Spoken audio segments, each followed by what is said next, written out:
buenas tardes a toda la audiencia. A nombre de la doctora Patricia Galeana, titular del INERM, les doy la más cordial bienvenida a ustedes y desde luego al invitado que nos acompaña esta tarde, al doctor Héctor Manuel Guzmán Ruiz. Como ustedes saben, continuamos con nuestro curso de la década de 2000, es ya nuestra última sesión, la última tarde que vamos a ver esta década. Continuamos la siguiente década la próxima semana y para presentar al doctor me voy a permitir leer una breve semblanza. El doctor Héctor Manuel Guzmán Ruiz cursó las licenciaturas de Filosofía, Derecho y Lengua y Literatura por la Universidad Nacional Autónoma de México. Es maestro en Periodismo Político por la Escuela de Periodismo Carlos Septién García, maestro en Ciencia Jurídica y doctor en Derecho por la Universidad Panamericana. En el ámbito del derecho se ha desempeñado en la ponencia del ministro José de Jesús Gudiño Pelayo de la Suprema Corte de Justicia de la Nación, en la segunda visitaduría general de la Comisión Nacional de los Derechos Humanos y en la Sala Regional Toluca del Tribunal Electoral del Poder Judicial de la Federación. En la actualidad se desempeña como secretario técnico en la Unidad para la Consolidación del Nuevo Sistema de Justicia Penal del Poder Judicial de la Federación. Asimismo, es profesor de licenciatura y posgrado de la Universidad Panamericana. La tarde de hoy, el doctor Héctor Manuel Guzmán Ruiz reflexionará sobre el gobierno de Felipe Calderón. Así que les damos la más cordial bienvenida y desde luego también a nuestro invitado. Muchas gracias.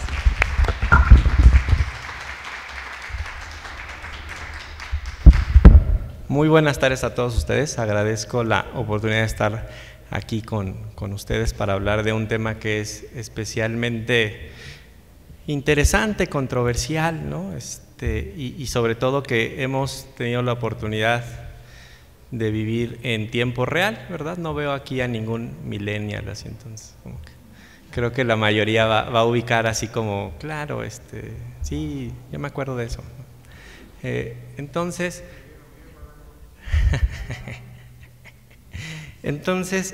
vamos a hablar en este espacio de tiempo del sexenio de 2006 a 2012 del presidente Felipe Calderón Hinojosa, que como ustedes pues desde luego identifican muy bien, adquirió una connotación que incluso el año pasado, en 2016, fue objeto de muchos reportajes, ¿no? De mucho tratamiento mediático, cuando se abordó el tema de se cumplen 10 años de la guerra contra el narcotráfico, ¿no? Es el sexenio que, para bien, para mal, de forma correcta, exacta, que justo es pues materia de los historiadores, ¿no? Ha sido caracterizado así, ha sido tildado como la guerra contra el narcotráfico. Vamos a abordar unos aspectos, digamos, de esta realidad que ustedes ubican al igual que yo, y vamos a intentar hacer un cruce desde la dimensión constitucional. La premisa básica sobre la que versará esta charla es más o menos esta. En este sexenio en particular tenemos una realidad apremiante en materia de derechos humanos, tenemos una violencia que como realidad cotidiana y como percepción social, percepción mediática, se volvió cotidiana, la experimentamos de una manera a la que no estábamos acostumbrados tal vez, con ese nivel de exposición. Entonces tenemos un primer polo, digamos, de mucho apremio en materia de derechos humanos. Pero también y simultáneamente en este mismo sexenio tenemos una respuesta como Estado mexicano que es extraordinaria en materia de derechos humanos. Tenemos la reforma al sistema de justicia penal en el año 2008, que es algo que jamás habíamos tenido en siglos como país independiente. Y tenemos la reforma constitucional en materia de derechos humanos del año 2011, que es, no creo que sea exagerado afirmar, igual y sí, pero desde mi perspectiva, esta reforma al artículo primero constitucional y a otros artículos relacionados reconfiguró nuestra Constitución. La Constitución mexicana es una Constitución diferente a partir del año 2011. Nos solemos quejar, ¿no? los abogados y la gente en general, de que nuestra Constitución, a pesar de que tiene un sistema rígido, es una Constitución rígida, toma mucho trámite poderla modificar. A pesar de que es rígida, en los hechos se ha modificado un montón de veces, ¿no? A diferencia de las constituciones flexibles que tienen un esquema pues más laxo de modificación. Esta idea de esta modificación constante de la Constitución parece que le quita este halo como sacrosanto que nos gusta sentir que las constituciones tienen, ¿no? Como que son momentos en donde el tiempo se detiene y algo mejor surge de él, ¿no? Pero al margen de estas reformas constitucionales que pueden ser más o menos cuestionables, esta reforma de 2011 realmente tiene, desde mi perspectiva, la connotación de las reformas que son tan celebérrimas de la Constitución norteamericana, que son bien poquitas, ¿no? Y que cada una de ellas ha tenido el alcance de recomponer cómo se ha entendido la Constitución norteamericana. En nuestro ámbito, dentro de las cientos de reformas que hemos tenido a la Constitución, no hay ninguna como esta, ninguna. Entonces tenemos estos dos polos tan paradójicos, parecería, ¿no? Pero no excluyentes, son tal vez complementarios o solo otra manifestación del barroco nacional que cultivamos también desde hace muchos siglos, ¿no? Tenemos una realidad social apremiante y tenemos una respuesta como Estado mexicano magnífica en materia de derechos humanos. ¿Cómo podemos conciliar estos dos aspectos? Es parte de lo que vamos a comentar acá, y es por eso que, pues así como, pues no sé, taquilleramente he optado por este nombre, ¿no? De las antípodas de los derechos humanos. Tenemos dos polos, les digo, que desde un punto de vista así como a golpe, parece que no formarían parte de una misma realidad, ¿no? Pero en realidad son movimientos que ni siquiera podríamos decir que son que son como pendulares, ¿no? Como primero pasó esto y luego ya nos pusimos a hacer esto. No, suceden simultáneamente. O sea, la génesis tanto de una reforma como de la otra vienen de mucho tiempo atrás. Como ustedes bien saben, las reformas constitucionales no pueden sucederse así como al vapor. Igual y en la agenda mediática o en lo que podemos entender de las mismas, nos sorprenden algunas, ¿no? Y más cuando se promulgan así como que en Navidad o en Semana Santa y resulta que ya se privatizó no sé qué, ¿no? Pero son procesos más o menos largos. Entonces, dicho esto, si pudiéramos pasar a la primera exposición. Les digo, este sexenio se suele entender desde la perspectiva, digamos, como muy acotada, muy circunscrita de la guerra contra el narcotráfico. Eso es como lo que permeó, ¿no? Como bien sabemos, los que pues ya teníamos como un uso pleno de razón en esa época, pasaron muchísimas cosas en ese sexenio, ¿no?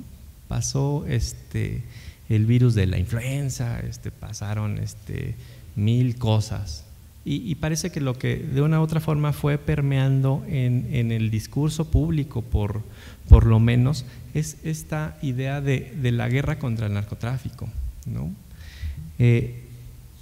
Pero si lo vemos desde un punto de vista constitucional, pasaron varias cosas. De hecho, igual y no se aprecia porque pues, no me daba mucho el margen, pero en realidad en este sexenio hay 110 artículos de la Constitución reformados. Hasta ese momento, hasta el sexenio de Felipe Calderón, fue el presidente con mayor número de modificaciones constitucionales, solo superado por pues, nuestro actual presidente. O sea, en el actual sexenio van como 150, una cosa así, ¿no? Esto se podría entender, les digo, haciendo un poco de lado esta idea de que la Constitución es sacrosanta, se puede entender como una necesidad de modernización, de poner al día la Constitución.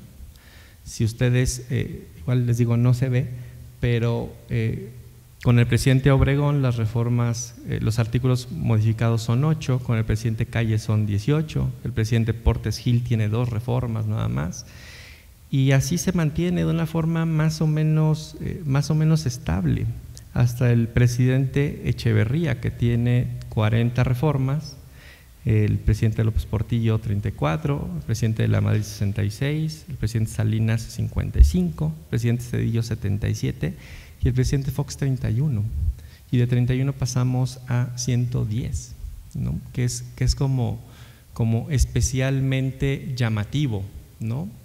Este es un dato descriptivo, podríamos nosotros tener pues un debate interesante sobre cuál puede ser la valoración de esta cantidad de reformas constitucionales. Y podríamos, insisto, profundizar mucho en eso, pero lo que como dato objetivo, como descriptivo, me parece que no es objeto de controversia, porque es manifiesto, es que esta cantidad de reformas constitucionales nos da la idea de una necesidad de modernización del texto constitucional. Pueden ser buenas, malas, como ustedes lo pudieran apreciar. Algunas de ellas, solo para dar un poco de contexto de hacia dónde vamos. Hay algunas reformas que son eminentemente orgánicas, ¿no? Los requisitos para no sé, ser gobernador, o hubo otra reforma como se le cambió el nombre al estado de Coahuila, ¿no? Cosas así. Pero las reformas que traigo aquí, solo a modo de contexto, son reformas que abonan a un mejor horizonte en materia de derechos humanos.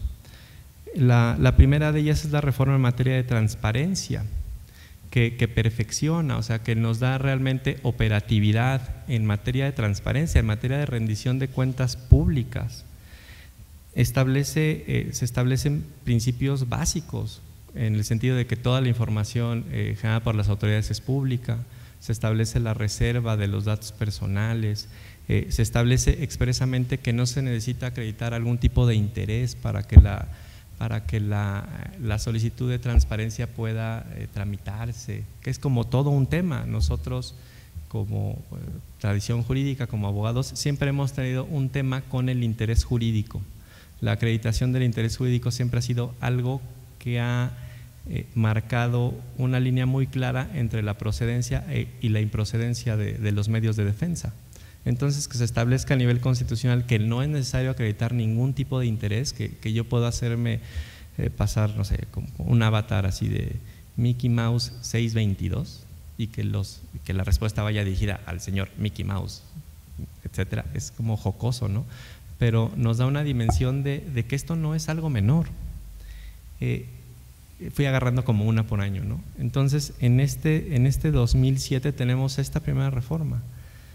En el 2008 tenemos la reforma al sistema de justicia penal, que esta voy a detenerme un poco más en ella, entonces solo la enuncio. Nos permite cambiar de un sistema que se ha conocido como inquisitivo a uno de tipo adversarial. Ahorita vamos a ver un poco sus implicaciones. El 30 de abril de 2009 también se establece en el artículo 4 de la Constitución el derecho a la cultura, que es un derecho que estamos ejerciendo aquí en este momento, ¿no? Las libertades de este tipo tienen un poco la bondad de que son naturales, fluyen, como diría el maestro del jardín Epicuro cuando hablaba de los placeres negativos, como puede ser la saciedad o no sé, una buena mañana entre las sábanas. La ausencia o la carencia de sufrimiento es también un bien y es algo deleitable y vale la pena, ¿no? Este derecho a la cultura, por ejemplo, que ejercemos ahorita, lo podemos ver de una manera como muy natural, pues aquí estamos, ¿no? Llegué simplemente. La carencia del mismo es lo que lacera, ¿no? Y este artículo 4 constitucional tiene esta peculiaridad. Digamos, reconoce el derecho que todas las personas tienen a la cultura, establece obligaciones prestacionales para el Estado mexicano en la materia y también abona desde la perspectiva de la educación en artes que se tiene que ofrecer. Eso está bastante bien.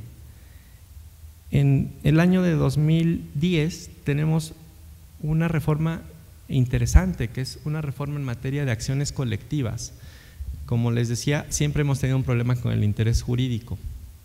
La concepción tradicional del juicio de amparo, por ejemplo, nos hablaba de que para que se pudiera combatir un acto de autoridad violatorio de garantías individuales, usando un poco la terminología de antaño, se tenía que sufrir un agravio personal y directo, ¿no?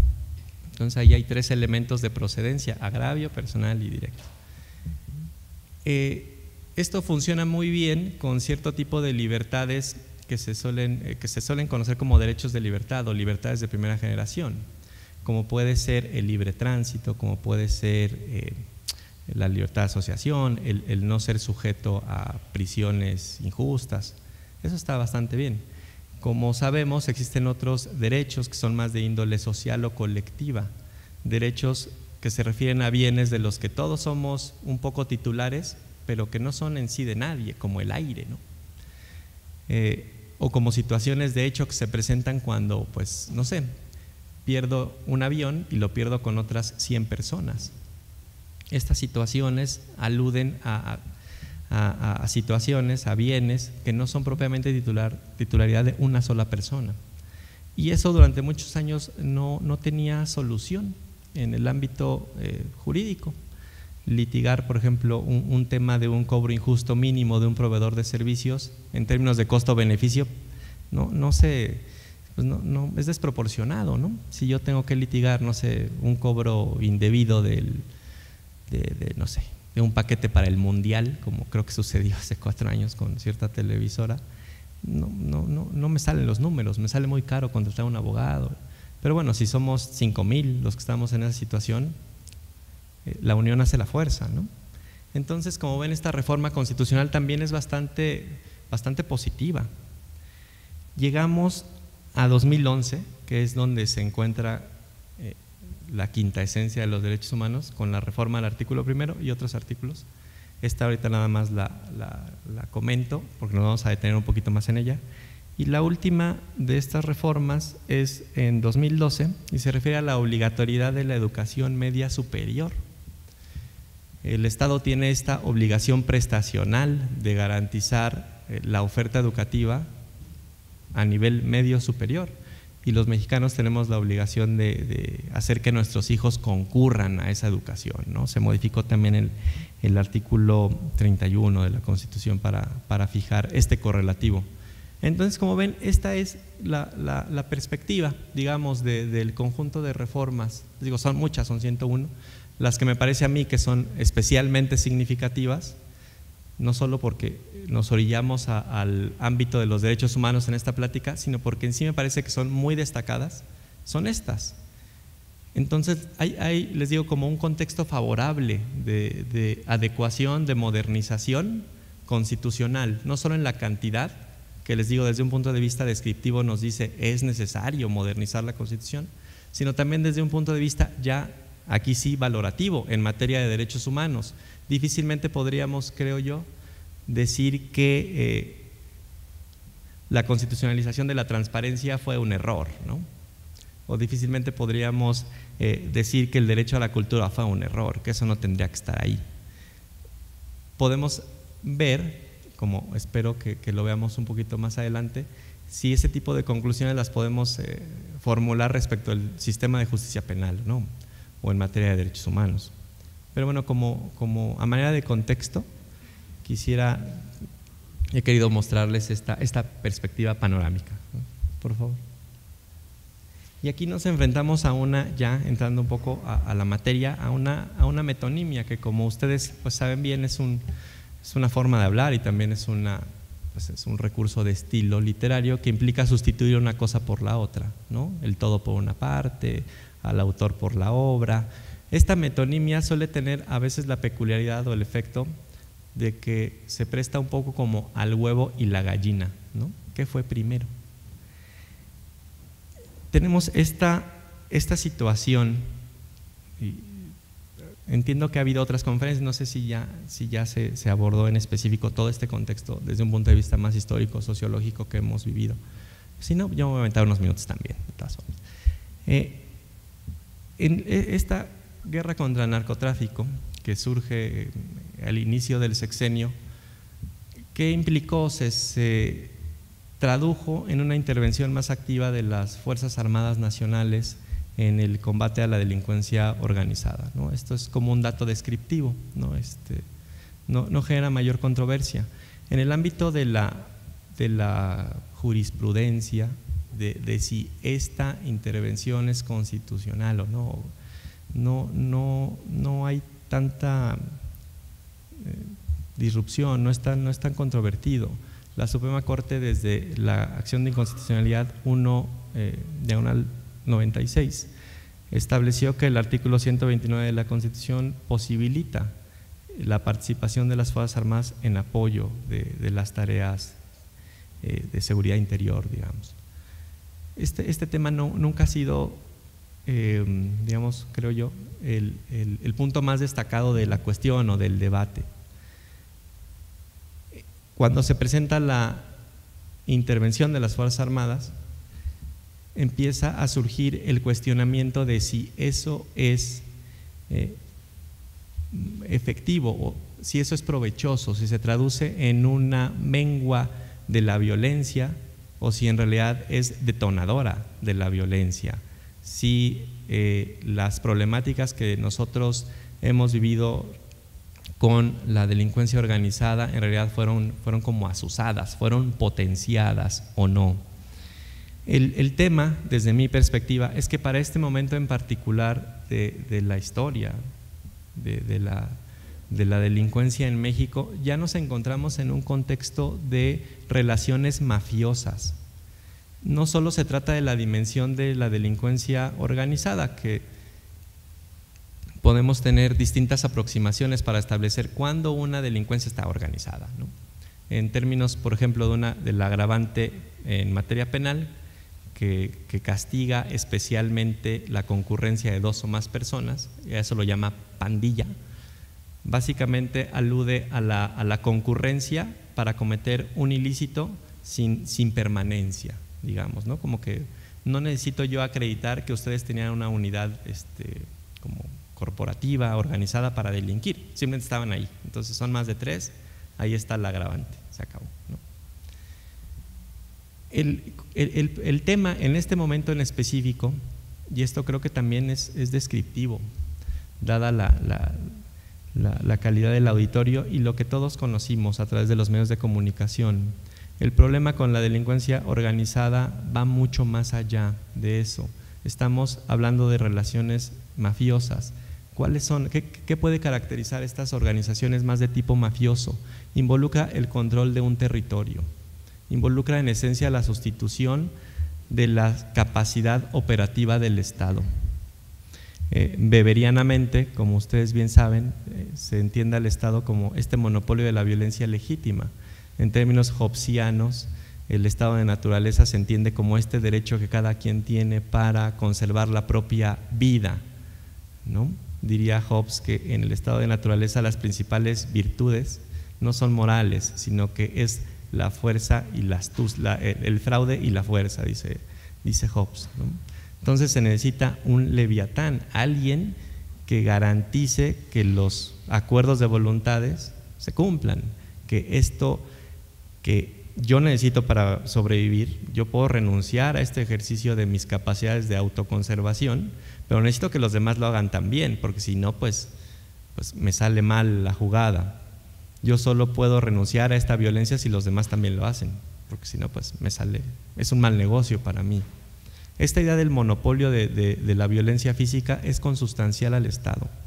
No podemos hablar del derecho, incluso si nos imaginamos a esta bonita estatua que caracteriza la justicia con la balanza, la venda y una espadota ahí, nos da la idea de que el uso de la violencia es consustancial a cualquier orden político, jurídico, a la justicia misma, ¿no? Si mal no recuerdo, el buen Santo Tomás diría que la justicia tiene 2 hijas maravillosas, ¿no? La ira y el valor, ¿no? la ira por las cosas y el valor para cambiarlas. Siempre hay un tema ahí como de fuerza involucrado, aún en las causas más justas. El tema con las asociaciones mafiosas, con las relaciones mafiosas, implican la sustitución del Estado, en esencia. El cobro de piso implica la sustitución en el pago de los impuestos, ¿no? Las extorsiones, esta seguridad que se brinda, implica el desplazamiento del monopolio de la violencia legítima. Una competencia, digamos. Estas extorsiones se traducen también en algo que se conoce un poco ya más técnico, no sé, en la extracción de rentas sociales. Esto es, en lugar de que se pague, no sé, el ISR o el IVA, estos impuestos con los que podemos o no estar de acuerdo y que podemos o no tener ahí un medio de defensa para combatirlos, estos cobros de piso en realidad lo que están haciendo pues es generar una renta como la que puede tener cualquier persona que tiene un inmueble, que pues prosperó y tiene 2 o 3 locales. En realidad lo que se hace es que mediante el amedrentamiento, cuando no la represalia directa, simplemente se vive de las rentas. Y es un sistema organizado para eso. Como ustedes saben, este sexenio tiene en particular como característica la irrupción del cártel de los Zetas, que como saben, como recuerdan, fue una organización que cambió un poco las reglas del juego, porque recurrió a una violencia extrema, a una violencia espectacular, que tenía como propósito esta idea de esta connotación fuerte de intimidación, ¿no? Este recurso un poco de la violencia espectacular siempre ha estado ahí, ¿no? Pero también de una profesionalización, de una organización de corte más militarista. Como ustedes recuerdan, el origen de esta organización tiene que ver con pues, los caiviles guatemaltecos, con personas que traen una carrera en el uso de la violencia, una violencia que no es institucional, que no es estatal, y esto genera una competencia por la disputa de los territorios, muy cruenta entre los distintos cárteles. Como ustedes igualmente recuerdan, el Estado mexicano ha tenido una relación compleja, ¿no? con la delincuencia organizada. Mucho se ha hablado del rol que jugó la Dirección Federal de Seguridad en toda esta administración del trasiego de la droga, ¿no? de la federación que en su momento se conformó con Don Neto y que con Caro Quintero y que esta como pax mafiosa era como funcional, ¿no? Como que cada quien hacía lo suyo, en esencia, cada quien hacía lo suyo, pero esta pax mafiosa se quebranta. ¿Y qué es primero? Como les decía un poco esta idea de metonimia o de el huevo y la gallina. ¿Qué pasó primero? ¿El Estado falló en el ejercicio de sus funciones intrínsecas?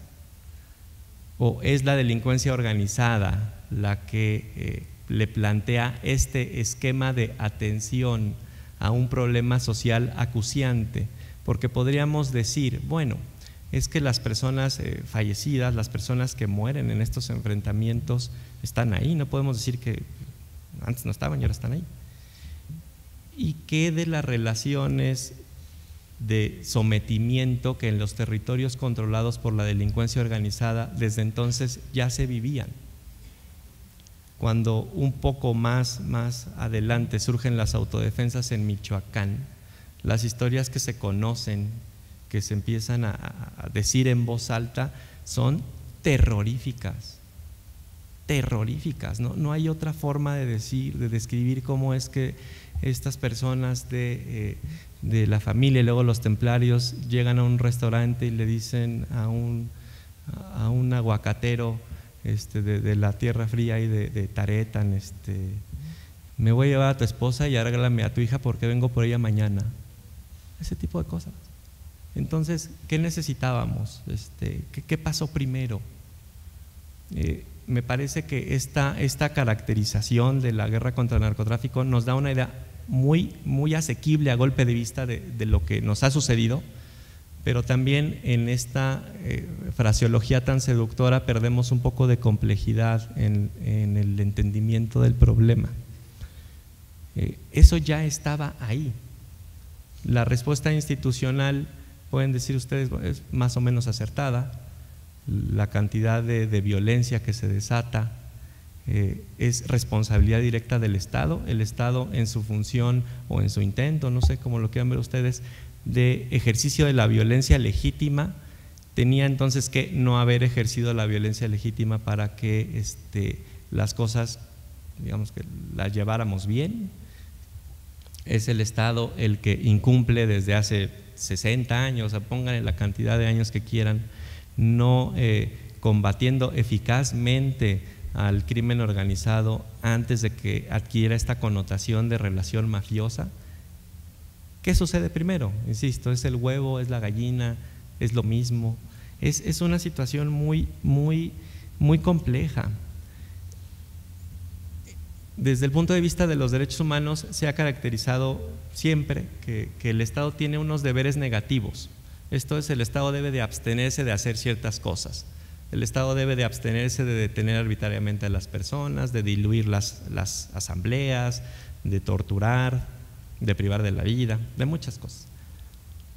Más recientemente también se entiende que el Estado tiene deberes positivos, que el Estado tiene que desplegar una serie de haceres para que los derechos básicos, estos derechos de libertad que les comentaba, que son como los primeros que se reconocen y se constitucionalizan, también tengan efectividad. Esto es, se requiere que el Estado no solo se abstenga de privar de la vida a una persona, sino que el Estado también debe de garantizar la conservación de la vida. ¿Cómo? Persiguiendo eficazmente los delitos, ¿no? El derecho penal, la pena siempre ha tenido dos connotaciones, ¿no? De prevención general y de prevención especial. La prevención especial se refiere a que ese que cometió un delito no lo vuelva a hacer, y la prevención general es que los demás vean lo que pasa cuando uno comete un delito, ¿no? Esta connotación, esta realidad de cuando a alguien le cortan una mano por robar, tiene una idea muy incruenta de prevención especial, pues ya no va a poder volver a robar porque ya no va a tener manos, ¿no? Y los demás pues viendo ahí como, bueno, si no, pues yo me lo voy a pensar también. Esta idea del talión, digamos, o de la proporcionalidad así tan concreta, tan manifiesta, de la retribución más que de proporcionalidad, es muy seductora, a golpe de vista se entiende, ¿no? Sin embargo, tiene muchos problemas. Hubo todo un movimiento de humanización del derecho penal que hizo ver que eso está mal, ¿no? Que las garantías del debido proceso son importantes, porque bueno, y cuando me acusen a mí en la plaza de que yo me lo robé, pues yo no voy a estar tan contento con que la multitud ahí, la fuente ovejuna, diga, sí, cómo no, túmbele la mano ahorita, ¿no? ¿Para qué queremos jueces? Es complicado. Estos deberes positivos del Estado mexicano, no sé si alguna vez los hemos desplegado bien, si soy sincero. No sé si alguna vez en nuestra historia a secas, ya no jurídica, no sé, hemos tenido un Estado operativo, un Estado que realmente tenga esta cualidad de eficacia administrativa y de consecuente eficacia en la salvaguarda de los derechos fundamentales de las personas. Esta casa estudia las revoluciones de México y de lo poco que yo puedo advertir en estos contextos que han sido especialmente disruptivos, pero especialmente violentos también, ha habido una serie de inoperancias generalizadas. En comparación con otros momentos históricos, es como relativizarlo, decir, no importa. Es muy violento, pero hemos en otras épocas tenido también momentos especialmente acuciantes para la conservación de la vida a secas, pues, de la propiedad, de lo que en el Estado así liberal, el Estado policía, muy criticado desde un punto de vista social, digamos, pues serían como los fines básicos, ¿no? De un Estado hobbesiano, justamente.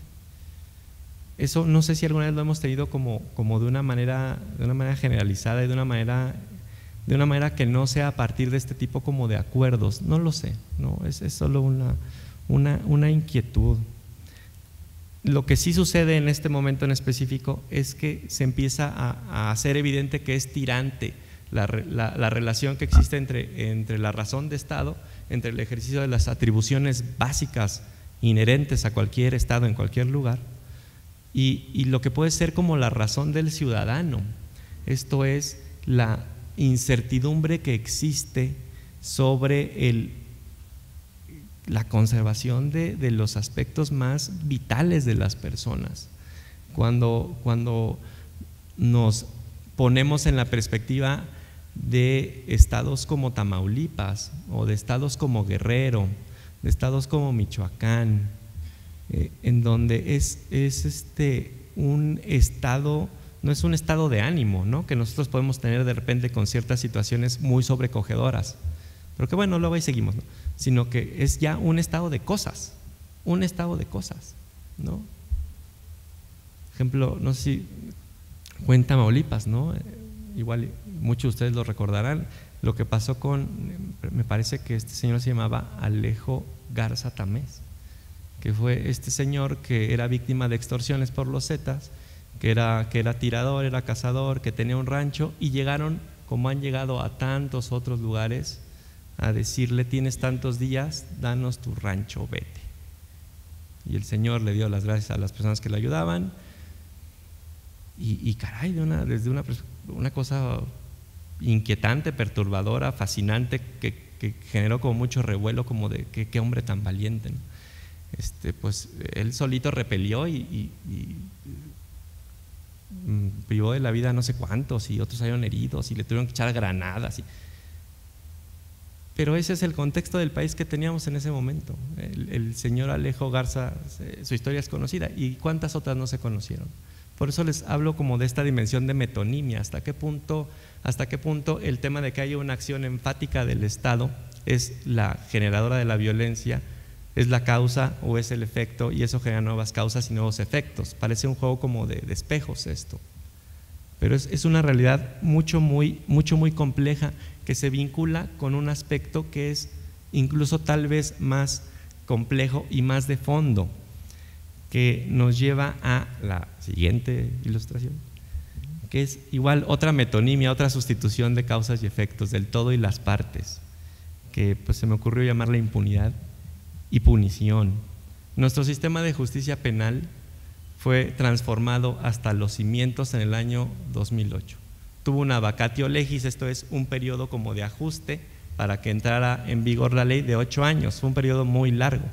Por eso es que hasta apenas el 2016 tenemos plena operación de los juicios orales en todo el país, pero desde el 2008, en este sexenio que tiene estas peculiaridades, que parecería que tiene una connotación fundada o no, no lo sé, de abuso en el uso de la fuerza pública, de irrespeto a los derechos humanos, pero ese mismo Estado al que le atribuimos eso en el terreno operativo, en la calle si quieren, en el ámbito constitucional, en el ámbito normativo, genera este tipo de respuesta. Pero esta respuesta tampoco es espontánea, no es solo como que sucedió, no dijeron, bueno, ¿y ahora qué podemos hacer por nuestro país? ¿Cómo lo mejoramos? Obedece a una situación especialmente desafortunada, siglos de inoperancia en nuestro sistema de justicia penal. Todos tenemos igual aquí la edad suficiente para saber que en el mejor de los casos podemos poner una sonrisa amarga si se nos preguntara ¿y cómo verías tú si vas a denunciar lo que te hicieron? Y así, y otras cosas, ¿no? Esto es una situación que nos ha acompañado a lo largo de la historia. En el año 2008, en el año en el que se da esta disrupción, esta transformación, hay algunos datos que son especialmente ejemplificativos y que los dejamos solo como un botón de muestra. 1.714.771 denuncias, muchas, ¿no? Pero resulta que se corresponde solo a un 21% de los delitos. Se me baja la presión cuando tengo que hacer multiplicaciones de números tan grandes, entonces no les voy a decir cuánto es, pero nos da una idea de que es así como, ¿no? Y de ese 21, solo el 13 tuvo el inicio de una averiguación previa. Esto es la institucionalización, el cauce institucional para resolver las problemáticas fuertísimas del derecho penal que involucran bienes jurídicos valiosísimos. Solamente tuvo ese margen muy reducido de traducción institucional. Quiere decir que lo demás se quedó pues en el comentario, en la vivencia, en el grito ahogado cuando a uno lo asaltan en la combi, en ese tipo de cosas de las que todos podemos tener experiencia, en donde acudir a la respuesta institucional simplemente no es una opción. No, ni siquiera lo consideramos, ¿no? O sea, este número es igualmente descriptivo, pero tiene una connotación muy manifiesta de evidencia, ¿no? Y la cosa se pone aún más, pues, más compleja, porque miren ustedes, de ese 13% que ya era muy bajito, de ese 13%, solo 23 averiguaciones previas, 23% de las averiguaciones se consignó, esto es, se integró lo que entonces se conocía como averiguación previa y se puso a disposición de un juez, se judicializó. Solo un 13%, o sea, de esas que de por sí ya eran muy poquitas, solo 13%, quiere decir que un 80 y tantos % se quedó en la cancha del Ministerio Público. Es como muy atronador. Y otra pues, perla de esto, en este momento, dentro de la percepción ciudadana sobre violencia, México está en el 4º lugar en América Latina, que a veces nosotros en términos futboleros y ese tipo de cosas, como que siempre estamos como que quieren ser como Alemania y estos países increíbles, ¿no? Pero realmente nuestro referente para poder advertir cómo vamos en la vida tienen que ser nuestros hermanos latinoamericanos, porque son países que comparten una historia muy similar a la nuestra, que tienen retos muy similares. Y estábamos así, de todos así, como de esta bonita vecindad, éramos los cuartos. O sea, estábamos en un contexto realmente malo desde el punto de vista de atención institucional y de percepción ciudadana. ¿Qué puede explicar esto? ¿No? ¿Qué puede explicar esto al margen de respuestas vinculadas más como a la idiosincrasia del mexicano y ese tipo de cosas que a veces son pues como la respuesta que nos viene a la mente, ¿no? Y que bueno, pues ya Samuel Ramos y Octavio Paz y otros han profundizado en esto, ¿no? Pero desde el punto de vista institucional, desde el punto de vista de nuestro diseño constitucional y legal, hay algunas claves que nos pueden indicar por qué llegamos a esto. El sistema penal básicamente se entendió como un monolito, ¿no? Como el de Bernal, que es una sola piedra, ¿no? No son muchas piedras como las montañas, es una sola. Y es una sola línea, hay una sola opción. ¿Cuál es? La persona que ha sufrido un delito denuncia ante el Ministerio Público para que eventualmente investigue, eso llegue a juicio y la persona sea sentenciada. Ese es el camino. La única como alternativa era esa. Esta es una visión profundamente retributiva, esto es, la prioridad ahí busca, más que reparar el daño, busca castigar al delincuente. Hace mucho énfasis en la dimensión de la pena, en la prevención general y en la prevención especial que les decía hace un rato. Entonces el Estado tiene este monopolio de la investigación y de la resolución de los delitos, esto es el único que puede resolver la controversia penal, ¿no? Ya sea un fiscal, ya sea un juez. Y sin embargo la respuesta que da a cambio es bastante pobre, ¿no? Yo acaparo todas las posibilidades de solución del conflicto y no lo resuelvo, ¿no? El Ministerio Público tenía esta facultad inquisidora de generar por sí y ante sí pruebas que servían para sustentar una condena. Con motivo de una detención en flagrancia, los policías detienen a una persona, firman un parte informativo y la puesta a disposición, y pues por ahí había como un dictamen de evaluación, asumamos que fue un robo en la calle de un celular, ¿no? La persona podía o no declarar, y en el plazo de 48 horas o su ampliación constitucional se ponía a disposición del juez a esta persona. El juez tenía un término constitucional para resolver la situación jurídica de esta persona, le tomaba su declaración preparatoria, esta persona podía o no declarar, asumamos que se reservaba su derecho, se emitía un auto de formal prisión, se abría el proceso, o sea, realmente el juez tomaba la decisión de vamos a averiguar ya en un juicio, en un contradictorio, esto es donde hay un fiscal y una defensa, si fuiste tú o no. Pero lo que sucedía en muchas ocasiones es que los testigos no comparecían, que el acusado se reservaba su derecho constitucional a no declarar, y entonces por alguna u otra razón no se desahogaban mayores pruebas sustantivas para resolver el proceso, y las pruebas que terminaban sirviendo para afincar una condena eran las del Ministerio Público. Había pasado casi, que les gusta, un año, no sé qué, el tiempo que ustedes quieran, y de burocracia, de trámite, hubo mucho, ¿no? Exhortos, citaciones, comparecencias, pero de actividad probatoria que nos permitiera saber si esta persona fue o no la que se robó el celular, no había tanto. Esta visión se traduce como en una suma cero, en ganarlo todo o perderlo todo. En el juicio a esas nos íbamos. El juzgador no tenía esta opción de decir, bueno, tú eres medio inocente o tú eres medio culpable. ¿Fuiste o no fuiste? ¿No? Si te lo comiste o no te lo comiste, como dicen los penalistas, ¿no? Es de todo o nada, es de todo o nada. Se vuelve, insisto, una lógica de crimen y castigo, de causa y de consecuencia.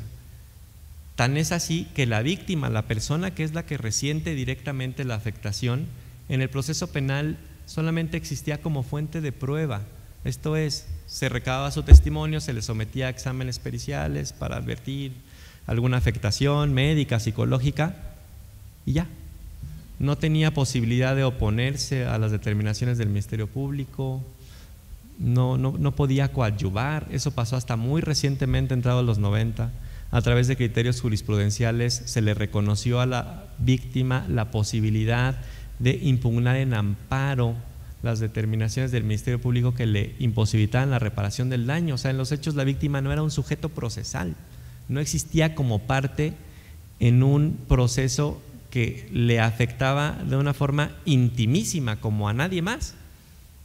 Ese era el esquema penal en el que nosotros estábamos, y eso explica en buena medida estos números a los que estamos haciendo referencia.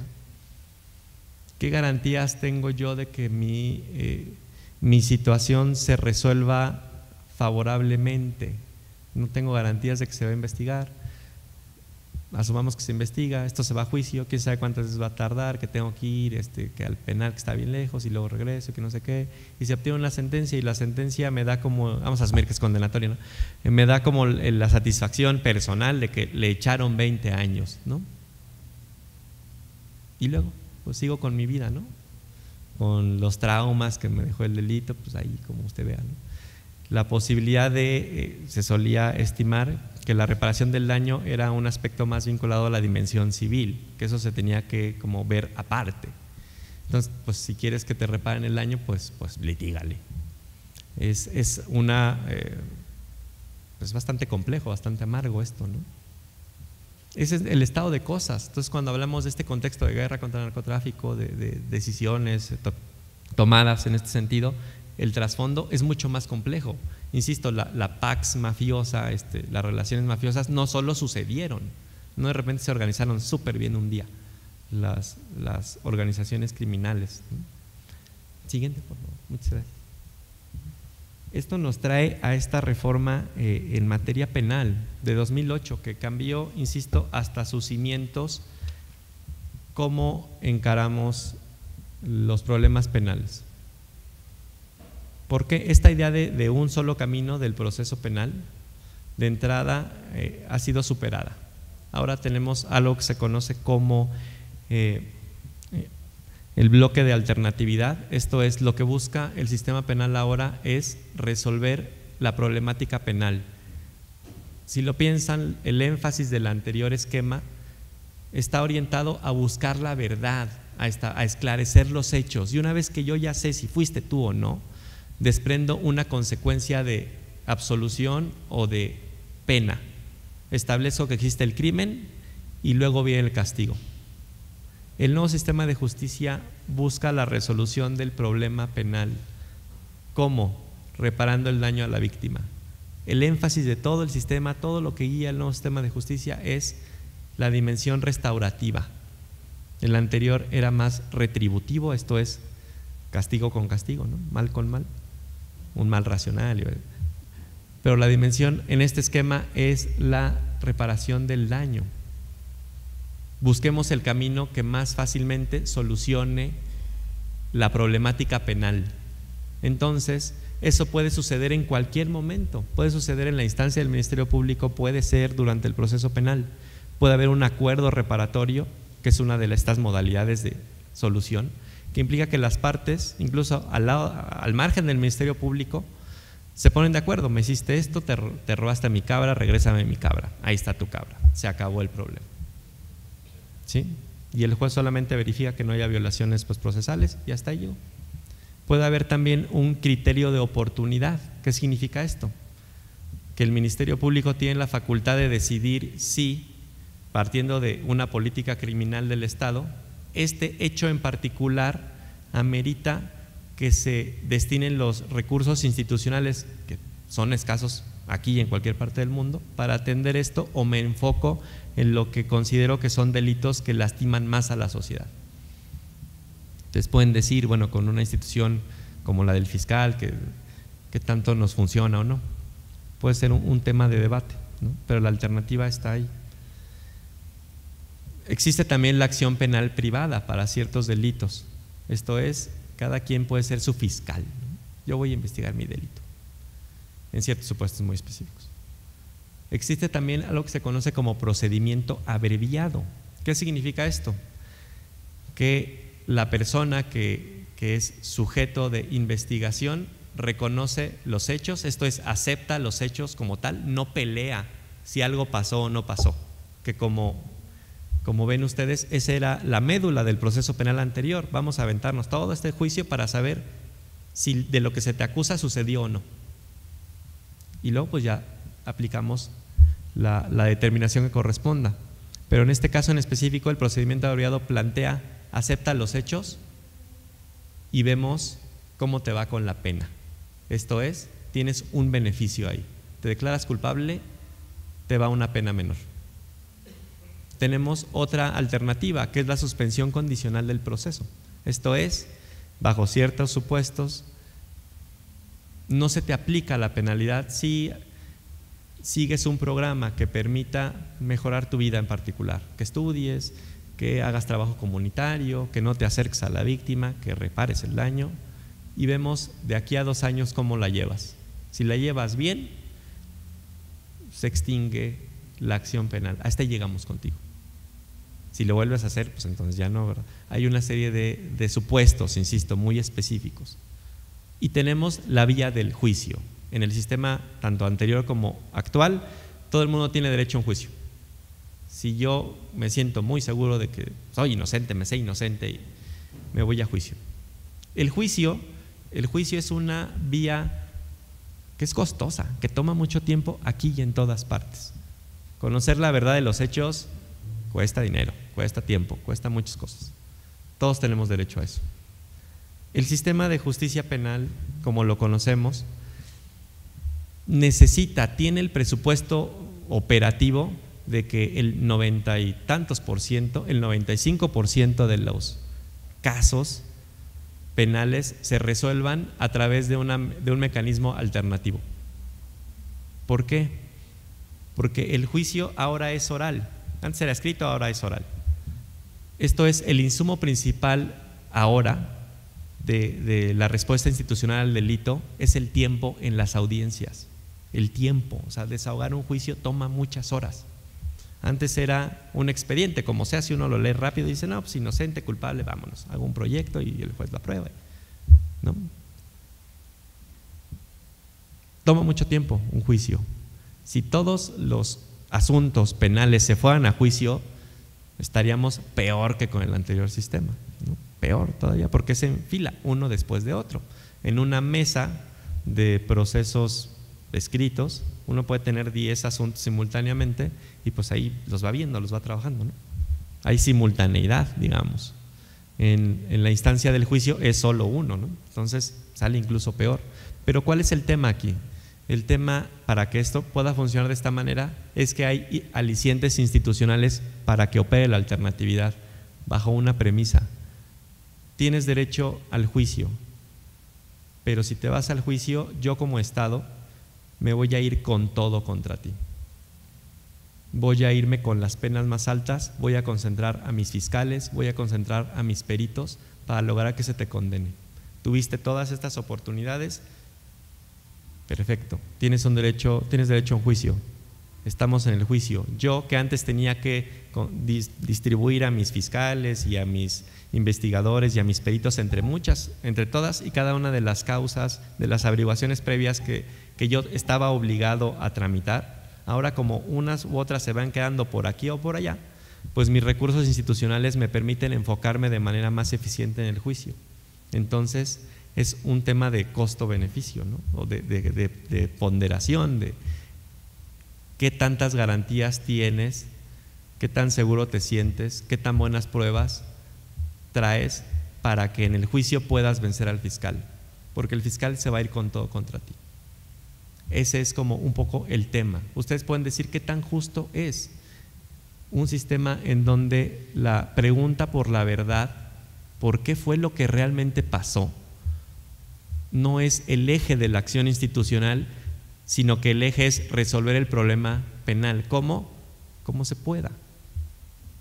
Como pueda presentarse respecto de estas distintas posibilidades. Esa es la lógica actual del sistema y parece que es todo un aspecto realmente complejo. Si buscamos la verdad desde este punto de vista como omnímodo, tenemos un sistema como el anterior. Este sistema busca la solución del conflicto penal reparando el daño a la víctima. Todas estas opciones, la que ustedes quieran, menos la del juicio, porque si te absolven pues no hay nada que reparar, pero todas las otras para que procedan tienen como condición que se repare el daño a la víctima. Eso parece que son grandes noticias, ¿no? En un país, pueden decir ustedes, con tantos retos en materia de pobreza, de 50 y tantos millones de personas en situación de pobreza, ¿cómo le hacemos para repararnos el daño, ¿no?, entre los pobres? Ese también es todo un tema, ¿no? Desde el punto de vista del diseño constitucional, este es el esquema que tenemos ahora. Tenemos también otra novedad que deriva de esta reforma constitucional, que es una legislación procesal única. En 2016 entró en vigor nuestro Código Nacional de Procedimientos Penales. El proceso penal es el mismo en todos los rincones del país. Eso abona mucho a la seguridad jurídica, ¿no? El proceso es el mismo. No hay como algún tipo de trámite extraño que alguna legislación local tiene y que puede ser más o menos complicado o constitucional incluso.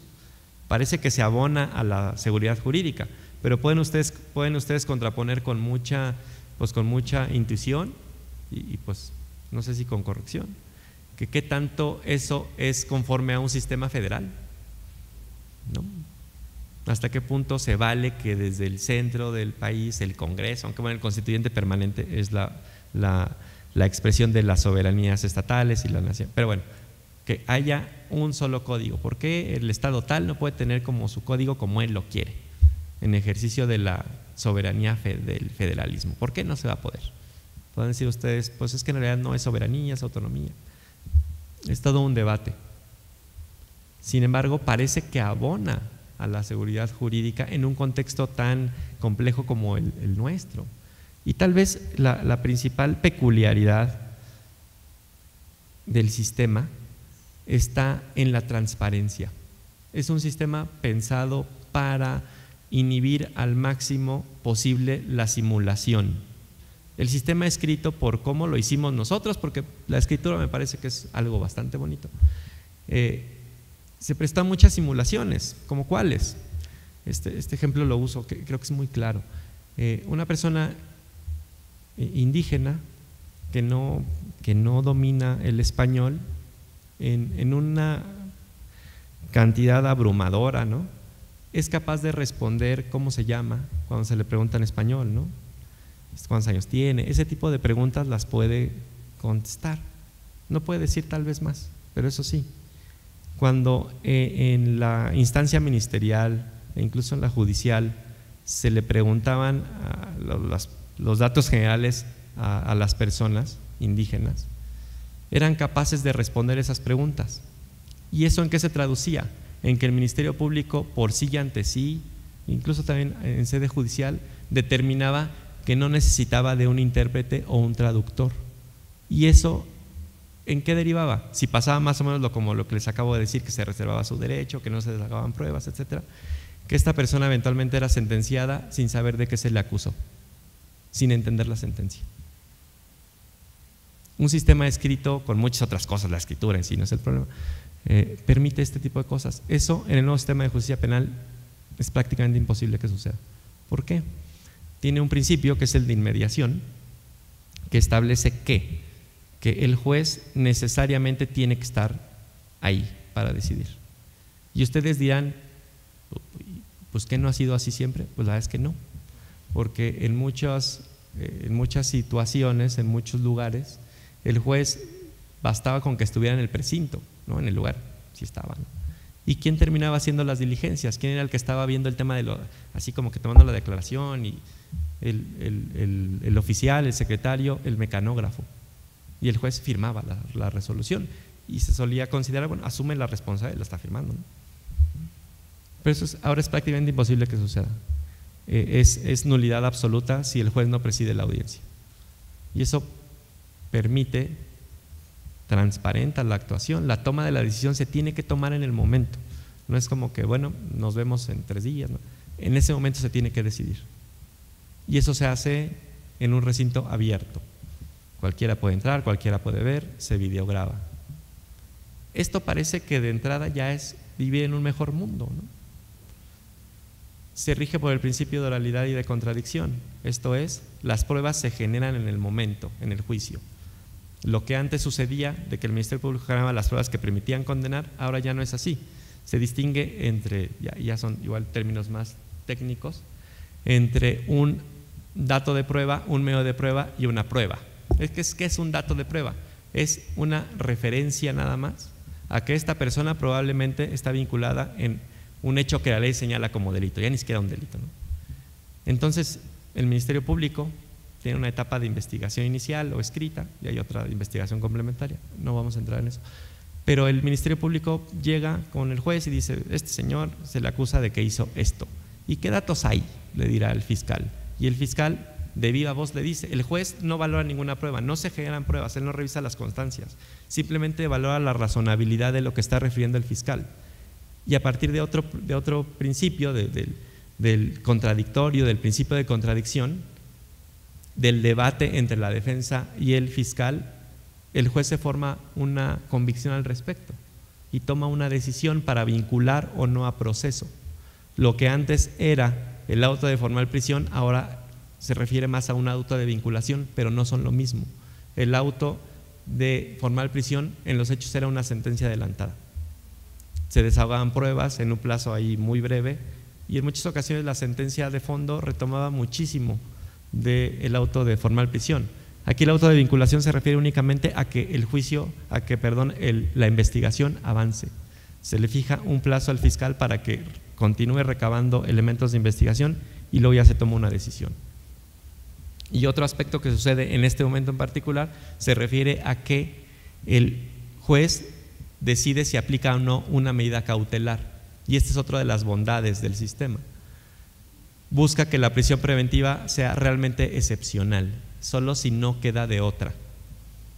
El estándar de prueba, como pueden ver ustedes, es muy bajo acá, porque es solamente algo que en una de esas hiciste. Yo no estoy revisando nada, de oídas estoy viendo todo, pero a cambio te ofrezco que esto te genere las menores afectaciones, que sigas como con tu vida, ¿no?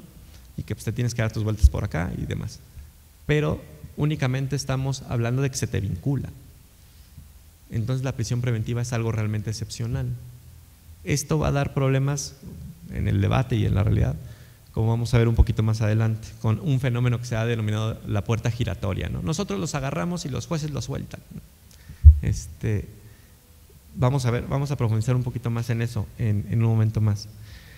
Pero lo que les decía es la actuación del juzgador es transparente, se toma en ese momento la decisión. En una etapa intermedia las pruebas se depuran para ver qué va a ir a juicio, y ya en juicio se crea la prueba, se convoca a los testigos, a los peritos, y es ahí donde surge la prueba que va a condenar o no. Este nivel de transparencia nunca lo hemos tenido, nunca. Eso ya es vivir en un mejor sistema. ¿Y saben por qué el sistema tiene esperanza para funcionar en este país? Porque, pues, por un tema que solo podríamos atribuir al racismo, creo yo, estos principios de oralidad, de contradicción, de inmediación, en este país ya se aplican, y los aplican los pueblos y comunidades indígenas. Ellos así resuelven sus problemas, hacen el énfasis en la reparación del daño, en que el tejido de la comunidad se restaure, en que, pues, ¿para qué me sirve que esté en la cárcel si pues mataba a mi marido? Bueno, sí, pero pues quiero mantener a mis hijos, que trabaje. Esa lógica ha inspirado desde siempre a los pueblos y comunidades indígenas. Por eso es que este sistema hay que darle el beneficio de la duda, porque en este país ya ha funcionado, estos principios ya funcionan. Entonces, bueno, la realidad es esa, el sistema está ahí y ha sido a nivel operativo el que está marcando la pauta. La materia mercantil entró un poquito antes, digamos, pero la justicia laboral, la justicia civil van para allá, a través de estos mismos principios de oralidad. Apenas se reformó el artículo 16 constitucional en lo que se ha conocido como la reforma en materia de justicia cotidiana, que implica que prácticamente cualquier determinación que se tome tendrá que ser de manera oral, en esta lógica. La que sigue. Y ahora entramos a lo que les digo, creo yo, no sé si peco de romanticismo, de una creencia que se niega a morir, así como la ilusión de que los Reyes Magos este año yo sí los pueda ver. Pero creo yo que esta reforma del artículo 1 de la Constitución ha transformado nuestra Constitución. Es una Constitución nueva, es una Constitución realmente diferente. ¿Por qué? Las primeras dos líneas del artículo 1 de la Constitución nos dicen que toda persona gozará de los derechos que establezca la Constitución y los tratados internacionales. Esto es, de sopetón, nuestro catálogo de derechos, nuestra parte dogmática de la Constitución se multiplicó por N cantidad de tratados internacionales. Ese catálogo se fue así como si hubiéramos pasado de, no sé, del canal 13 a Netflix, ¿no? O sea, así como muchísimo. O de Televisa, para no que nadie se sienta herido, ¿no? Y dice la Constitución, favoreciendo siempre la protección más amplia a la persona, que no es otra cosa que este principio pro persona. Esto es, a la hora de que el juzgador tiene que decidir cuál es la norma que tiene que aplicar en caso de duda de que haya más de una norma posible de aplicación o de que haya más de una interpretación posible, la que más favorezca a la persona, ¿no?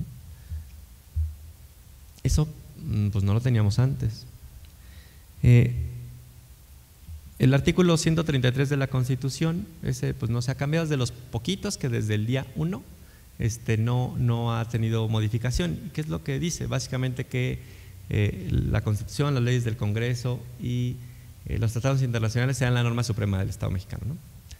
Entonces, pues ustedes dirían básicamente, pero si ya estaba el 133 diciendo eso, pues que no es como un poco una reiteración, porque hasta ahorita los tratados internacionales pues como que ya amplían el catálogo de derechos, ¿no? ¿Cómo por qué? El problema de fondo, me parece a mí, tiene que ver con una visión al final del día de un positivismo jurídico que debe morir, ¿no? Esto es entender el derecho como un conjunto de reglas, aplicar la ley en sus términos. Si la ley dice blanco, pues es blanco, ¿no? Oiga, pero esto es como medio grisesón. ¿Qué cree, señor? La ley dice blanco. Necesitábamos que el artículo primero nos lo pusiera de una forma incontestablemente clara, ¿no? Y es lo que ya tenemos. Tenemos también algo que se conoce como el control difuso, que eso es como una consecuencia de esta reforma, no es directamente consecuencia de la reforma, es una consecuencia del precedente de la condena al Estado mexicano por el caso de Rosendo Radilla, que ustedes pues ubican muy bien, ¿no? Que se condenó al Estado mexicano. El antecedente de esta reforma pues es cuando el Estado mexicano acepta la competencia contenciosa de la Corte Interamericana de Derechos Humanos en el año del 1998. Entonces el Estado mexicano puede ser condenado por violaciones a derechos humanos, como terminó pasando. Y a partir de este contexto constitucional, todos los jueces del país tienen la obligación de aplicar las normas jurídicas para resolver los casos concretos con esta perspectiva de derechos humanos. La diferencia entre los jueces de amparo, que son los que hacen el control de constitucionalidad en sentido estricto, y los demás jueces que hacen lo que se conoce como control de convencionalidad, es que los jueces federales de amparo dicen esta norma es inconstitucional y se anula, se expulsa del ordenamiento jurídico. Los jueces locales, los jueces que no son de amparo, la inaplican, esto es, no la toman en cuenta para resolver el caso concreto. Eso es también un muy grande avance. El Estado siempre ha tenido el deber de respetar los derechos humanos, ¿no? Antes se llamaban garantías individuales. Sin embargo, nuestro propio artículo primero constitucional en su tercer párrafo establece unos deberes específicos, tanto de no hacer como de hacer. Esto es, establece una serie de obligaciones para garantizar los derechos humanos, relativos a promover, respetar, proteger y garantizar los derechos humanos. Y son todas las autoridades en el ejercicio de sus competencias. Pueden decir ustedes, bueno, pero es que los jueces ya hacen una tarea muy importante, ¿no? Sí, pero nosotros tenemos el derecho a la jurisdicción, esto es, tenemos el derecho a acudir a los tribunales, pero de ahí a que yo gane, a que sea rápido, a que no me cueste dinero, a que del dicho al hecho hay mucho trecho, ¿no? La verdadera salvaguarda de los derechos humanos está en el acto administrativo, en la decisión que toma la señora en la ventanilla que nos pone así como un sellote así de rechazado, no sé. Ahí está realmente el respeto a los derechos humanos. Es muy importante que este párrafo establezca esa obligación para todas las autoridades. Si nos tenemos que esperar hasta que lleguemos a la decisión judicial y en un sistema como el nuestro, que ha privilegiado el control concentrado, hasta la decisión de amparo, pueden pasar años. ¿No? Es muy importante que esta obligación sea transversal a todas las autoridades, que en el acto de poner el sellito, así pasa, se respeten los derechos humanos de las personas. Pueden decir, pues es que eso es del tamaño de una obviedad así como gigante, pero ¿qué creen? No lo teníamos. No teníamos eso, no lo teníamos. Teníamos una idea así kelseniana que nos habla, que es muy seductora, ¿no? Las frases bien puestas son seductoras. Decía más o menos que es una persona, es un centro de imputación de derechos y obligaciones. Qué padre, porque cualquiera cabe ahí, ¿no? Un hombre, una mujer, una persona moral, una persona física, a todo dar, ¿no? Pero el tema está en que nosotros, los que estamos por aquí, no andamos como en la vida cotidiana diciendo hola, centro de imputación de derechos y obligaciones, ¿cómo estás? ¿No? ¿Cómo le fue a tu centro de imputación de derechos y obligaciones en el examen de ayer? ¿No? O tu centro de imputación de derechos y obligaciones ya se curó. Hablamos de personas concretas que tienen particularidades, que tienen condiciones cotidianas, como yo puedo tener la necesidad de usar lentes, como otra persona puede tener una enfermedad terminal, como una persona puede ser de un credo en específico o puede ser de una lengua en particular. Todas estas particularidades no se reflejaban con suficiente nitidez en el ordenamiento jurídico. Esto es, se privilegiaba la noción del sistema. Las personas tienen que adecuarse al sistema. Si usted no cabe en esta descripción del artículo tal, ¿qué cree? Pues váyase al amparo e impugne la inconstitucionalidad de la ley, pues ahí la tiene, ¿no? Ahí está el amparo indirecto. Pero en los hechos eso es muy complicado. Ahora, el sistema está hecho a la dimensión de la persona. Desde el punto de vista constitucional, van a poder decir ustedes, sí, pero en este país eso no funciona. Desde el punto de vista constitucional, así está. Y eso sucedió en ese sexenio, nos acaba de pasar, en un contexto muy incruento y muy lo que puedan estimar, también pasó esto, ¿no? Que es como descubrir el santo grial, así como que de repente nos topamos con algo así, una cosa increíblemente buena. El alcance de esta reforma constitucional no se puede, insisto, menospreciar. No es como lo demás que hayamos visto. No lo es. Es muy potente y de muy gran calado. Tiene estos principios además relativos a la universalidad, interdependencia, indivisibilidad y progresividad, que básicamente se refieren a que universalidad, todas las personas tenemos los derechos, ¿no? Interdependencia, los derechos se relacionan entre sí.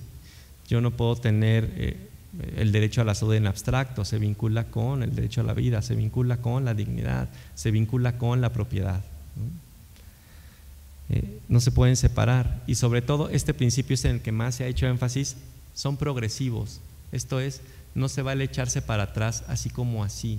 Si se ha establecido un piso para los derechos humanos, ese no se puede revertir. No es que no se pueda, digamos así, de forma inmutable, pero tiene que haber una justificación muy rigurosa para que eso pueda suceder. Los derechos humanos tienen que ir avanzando, no tienen que ir como retrocediendo. No podrían quitarnos el derecho a X cosa así como así. Les digo, son derechos de una obviedad muy, pues, ¿cómo decirlo? Muy obvia. La siguiente, por favor.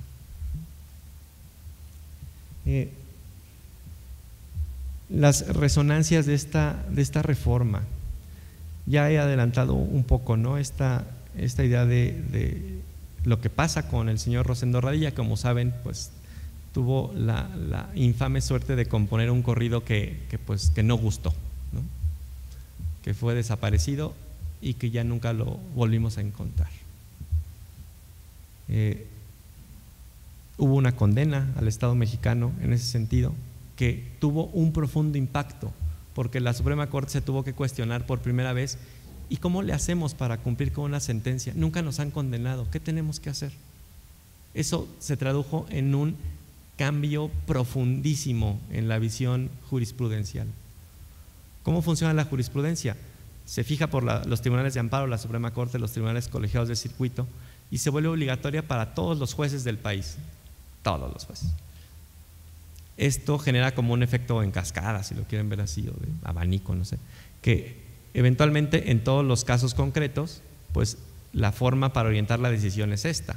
Pero como les decía, el problema está más bien en el acto administrativo. Si yo me espero a llegar a la vía jurisdiccional, quién sabe cuántos años van a transitar, ¿no? Pero miren ustedes, esta necesidad, insisto, de que todos los jueces apliquen el control concentrado, el control difuso, y sobre todo de la interpretación conforme. ¿A qué se refiere esto? La interpretación conforme, que es otro concepto ya muy manejado en derechos humanos, ¿no? A que todas las normas se tienen que interpretar conforme a los derechos humanos, tal cual, ¿no? Se debe de favorecer la interpretación más protectora. Solamente si hay una restricción constitucional se favorece a la Constitución, ¿no? Y si se va a no tomar en cuenta esta ley, se va a inaplicar, tienes que dar una justificación como muy bien puesta. Pero miren ustedes, esta frase está extraída de una sentencia, de una tesis de jurisprudencia de la Suprema Corte de Justicia de la Nación, y miren lo que dice, es bello. En este sentido, los derechos humanos en su conjunto constituyen el parámetro de control de regularidad constitucional, conforme al cual debe analizarse la validez de las normas y actos que forman parte del orden jurídico mexicano. Los derechos humanos son el centro, la razón de ser, la explicación de toda la actuación pública en los actos administrativos y en las leyes. Nos tomamos varios siglos en darnos cuenta de eso, en explicitarlo normativamente. Teníamos una visión profundamente marcada por el interés público, por la visión, digamos, del Estado, una visión muy cargada como hacia el poder público, en donde las particularidades de las personas tenían que adaptarse a las posibilidades del sistema. El giro es muy manifiesto en este sentido. Es muy grande, les insisto, no es un tema menor. Y eso sucedió en ese contexto, en ese sexenio de la guerra contra el narcotráfico, ¿no? Ahí pasó eso. La siguiente, para dar espacio a las preguntas, ¿verdad? Y en la materia penal, en este sistema de justicia penal, podemos decir que en este momento, en todo el país, el nuevo sistema de justicia penal opera plenamente, a nivel federal, a nivel estatal, en todas y cada una de las entidades de la República. Lo que más o menos les expliqué está sucediendo ya. Tenemos salas de audiencias, tenemos jueces especializados, tenemos este principio de contradicción, tenemos audiencias públicas, tenemos todo esto. Tenemos un tema que es necesario resolver. Nuestro sistema jurídico, nuestro sistema penal siempre ha funcionado con la flagrancia, esto es, con las averiguaciones previas, con los juicios que derivaban en su gran mayoría de las detenciones sucedidas en el momento de la comisión del delito. El artículo 16 tiene esta posibilidad desde siempre de que cualquier persona, yo, ustedes, si estamos viendo que está cometiendo un delito, podemos afectar la libertad de una persona. ¿Por qué? Porque la flagrancia, la palabra flagrancia se refiere a la flama, a lo que brilla, al fuego. Cualquiera sin ser un bombero puede advertir cuando sucede un fuego, ¿no? Entonces, la flagrancia tiene esta connotación de culpabilidad muy fuerte, de que algo está pasando en ese momento, intervenimos y por eso lo detenemos. Pero como nosotros sabemos, los delitos de mayor impacto, los que más pueden lastimar a la sociedad, son delitos que no se dan en un contexto de flagrancia. Si detenemos a una persona que está transportando droga, pues eso es muy provechoso porque sacamos del mercado 1 tonelada de droga. Pero las redes de esa delincuencia organizada siguen estando ahí. Los jefes de plaza, los jefazos del cártel siguen operando.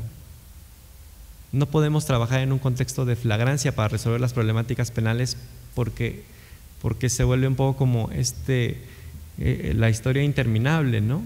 Que refería que un granero gigantesco tuvo una grieta y entonces entró una langosta, sacó un grano, y luego entró otro, ¿no? Parece muy complejo que podamos tener resultados de ese tipo, ¿no? Se requiere una investigación de más hondo calado. No estamos en ese momento todavía. Y un tema especialmente que ya se ha vuelto muy discutido en los medios de comunicaciones, vinculado a la puerta giratoria, que les anunciaba hace un rato, a la idea de que se necesita de la prisión preventiva. Esto es, los detenemos y los jueces los sueltan. Estas personas son así, ¿no? Malandras, tienen que quedarse en la cárcel. Son un peligro para la sociedad.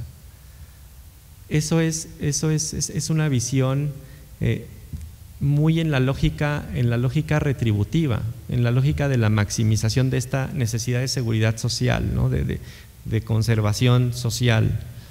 Podemos decir que es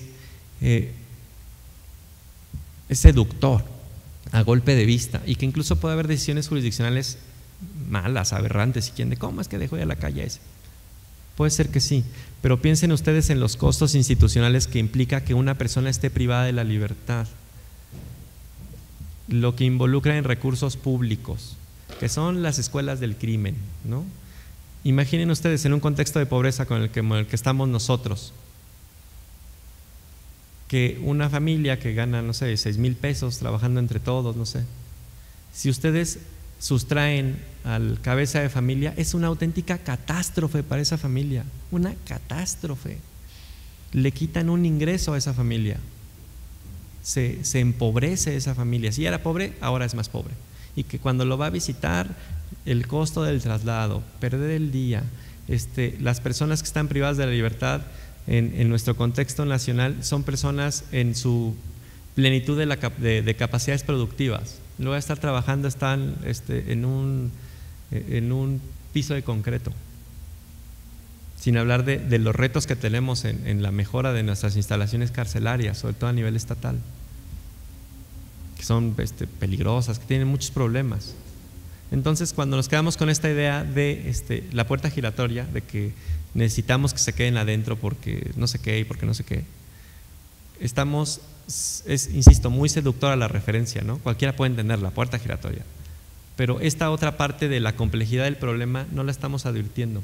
Los costos institucionales y sobre todo los costos personales. Va a ser invaluable porque pues quién no va a añorar su libertad, pero si yo soy inocente y me aventé como 2 años esperando sentencia, ¿quién me regresa esos 2 años? ¿No? Y luego, ¿qué voy a hacer? Ahí ya no vi a mi hija crecer y que pues luego salgo ahí con antecedentes. O sea, es complicado. Esto que le estoy refiriendo es justo una perspectiva de derechos humanos, empatizar con las personas. Podemos contraponer una visión de orden público, ¿no?, respecto a una visión de derechos humanos, hay que tomar en cuenta estas necesidades de las personas. El sistema tiene que buscar ajustarse a eso y no al revés. Traigo esta referencia de la puerta giratoria como a modo de poner sobre la balanza estas dos visiones. Esta visión, la primera, la de la puerta giratoria, está muy montada en el esquema que nos ha regido 200 años. 200 años hemos pensado así. Y como última referencia, es un artículo periodístico, lo puse así, parece un poema, ¿verdad? Pero igual es un poco poético pensándolo.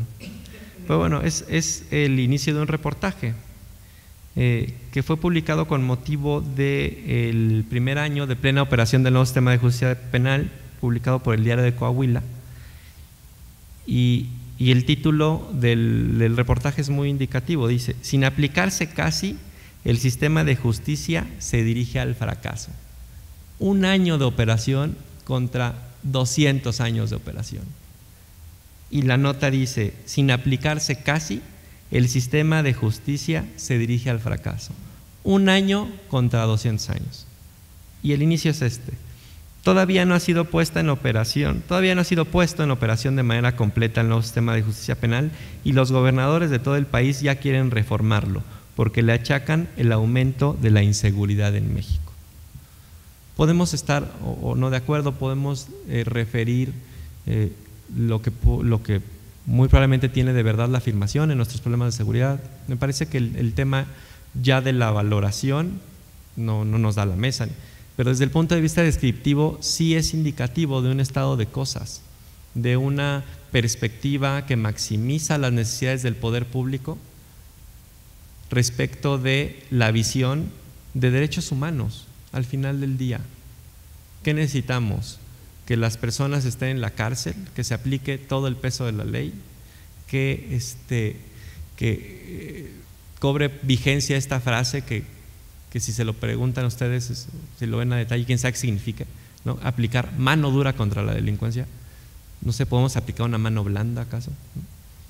¿Qué significa? ¿No? Estas premisas, estas formas de pensar subyacen a la forma como resolvemos nuestros problemas. Podemos decir nosotros, es que desde un punto de vista de corto plazo de respuesta es muy seductor, es muy, insisto, muy viable, muy posible, porque el otro es largo, el otro toma mucho tiempo. Tenemos que darle escuelas a todos para que se porten bien, ¿no? Tenemos que darles trabajo, tenemos que darles seguridad social, tenemos que hacer un montón de cosas para que la gente ande ahí ¿no? Pero pues eso es lo que tenemos que hacer. Las sociedades que tienen menores problemas delincuenciales, ¿cuáles son? Las ciudades donde existe salud, donde existe educación, donde todo eso que en lo que nosotros podemos decir, no, eso es como algo muy etéreo, concentrémonos en lo concreto, en lo que da resultados, ¿no? Cárcel para todos. Es un poco la situación paradojal en la que nos encontramos. Este sexenio del 2006, me parece, 2006-2012, especialmente trascendente porque es ahí donde se suceden estas transformaciones, en donde el discurso de los derechos humanos como una necesidad apremiante, como una exigencia social, como un quehacer institucional, se fija de manera definitiva en la sociedad mexicana. Todas las personas en su discurso cotidiano, si lo escuchan, más o menos eventualmente van a acabar hablando de que tienen derecho a esto, que tienen derecho a aquello, que los derechos humanos, ¿no? Yo escuchaba en la radio en la mañana algo así, ¿no? En lo que llegaba al trabajo, que decía, sí, nuestro derecho humano a la sonrisa, dijeron. Me pareció increíble esa frase, ¿no? ¿Qué significará eso, el derecho humano a la sonrisa? Es muy positivo que hayamos interiorizado ya el discurso de los derechos humanos. ¿Cómo haríamos operativo el derecho humano a la sonrisa? Yo no lo sé, pero eso es muy positivo. Y en el año del 2006, un año de tanta sangre, el sexenio 2006-2012, un sexenio de tanta sangre, en donde, insisto, las respuestas son muchísimo más complejas que simplemente decir, es que sacaron al ejército de las calles y entonces ¿qué había que hacer? No sé, ¿no? Que se simplifica muchísimo, insisto, no solo la situación de la problemática directamente vinculada con las organizaciones mafiosas, sino también lo que sucede en este momento de la historia. Podrían ustedes decir, no, pues es que tuvimos sexenios mejores porque, no sé, con Tata Lázaro, no sé, lo que ustedes quieran. En esos sexenios no hubo esto. Estas obviedades de poner a la persona en el centro, eso no pasaba, no lo teníamos. Lo tuvimos en ese sexenio en particular. Espero haber abonado por lo menos un poco a la valoración de este sexenio. Muchísimas gracias.